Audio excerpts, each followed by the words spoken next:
آپ ہماری ماؤں سے میں کہوں گا انہیں اپنی بیٹیوں سے کہنا چاہیے، اے میری دلاری بیٹی، اے میری پیاری بیٹی، یاد رکھو تم سمیہ کی اولاد ہو، جس سمیہ نے اپنے جسم کے 2 ٹکڑے تو قبول کر لیے اور اپنی جان تو دے دی۔ ابو جہل نے کہا تھا کہ سمیہ ایک بار پھر جاؤ کلمے سے ورنہ تمہیں 2 ٹکڑے کر دیں گے، لیکن آپ نے سنا کہ سمیہ نے کیا جواب دیا تھا؟ کہا ابو جہل تم ایک جان کے لیے، اللہ نے اگر مجھے 100 اور 1000 جانیں دے اور میرے جسم کے جتنے بال ہیں ان تمام بالوں کے برابر مجھے جان عطا کریں اور ہر جان اللہ کی راہ میں مجھے قربان کرنا پڑے، سمیہ اس کے لیے تیار ہے، مگر دولت ایمان سے سمیہ نہیں پھر سکتی۔ ہمیں بتانا ہوگا اپنی بیٹیوں کو کہ میری بیٹیاں تم اسی سمیہ کی اولاد ہو، تم کیسے ایمان دے سکتے ہو؟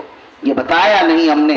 ہم اپنے موبائل میں، اپنے لہو میں، لعب میں، لایعنی کاموں میں، تجارت اور فیکٹری اور کارخانوں کی اور اپنے کاروبار کی مشغولیات میں، گپ شپ میں، دوستی اور یاری میں ہم نے اپنا وقت لگایا۔ اپنی اولاد کی تعلیم میں، اس کی تربیت میں، ان کے روشن مستقبل میں، ان کی آخرت کو سنوارنے میں ہم نے اپنا وقت لگانا چھوڑ دیا۔ ہماری ذمہ داری ہے مکتب سے آنے والا بچہ، مدرسے سے لوٹ کر آنے والا بچہ، اسکول اور کانوینٹ سے آنے والا بچہ کافی نہیں ہو گیا، اب آپ کی ذمہ داری ہے ان کے سبق کو، ان کے ٹاسک کو، ان کے ورک کو دیکھیے وہ کیا کر رہا اور کیا نہیں کر رہا، کہاں جا رہا اور کہاں آ رہا ہے، اس کا پورا نظام آپ کے ہاتھ میں ہونا چاہیے، اس کے پوری حرکت پر آپ کی پوری نگاہ ہونی چاہیے، یہ آپ کی ذمہ داری ہے، یہ تربیت کا حصہ۔ بہرحال چوتھی اور آخری بات جو مجھے کہنی ہے اور یہ کہہ کر میں اپنی بات ختم کروں گا کہ میرے بھائیوں دیکھیے آج ملک کے جو حالات ہیں یہ حالات مشکل ہیں، ایمان پر صرف حملہ نہیں، ضمیر پر صرف حملہ نہیں، تہذیب پر صرف حملہ نہیں، ہمارے اداروں پر صرف حملے نہیں، ہمارے افراد و اشخاص پر صرف حملے نہیں، بلکہ سرے سے ایمان اور اسلام کے وجود کو اس ملک سے مٹا دینے کی کوششیں ہندوتوا نے کر رکھا ہے، جس کے لیے آپ دیکھ رہے ہیں آئے دن کہ انہیں کوئی چیز اچھی نہیں لگتی۔ ظاہر ہے کہ اس کا مقابلہ مسلمان کریں یا اپنے گھروں میں بند ہو جائیں، 2 راستے ہیں، لیکن یاد رکھیے گھروں میں بند ہونا ہے تو اس کا حل نہیں، اس کے مقابلے کی ضرورت ہے۔ مقابلے کی 2 راستے ہوتے ہیں، یاد رکھیے تاریخ بتاتی ہے کہ 1857 میں انگریزوں سے مقابلے کے لیے مسلمانوں نے یہ راستہ اختیار کیا تھا، اس ملک کے تمام شہری نے، ہندو مسلمان سب مل کر انہوں نے لڑائی لڑی اس ملک کو آزاد کرنے کے لیے۔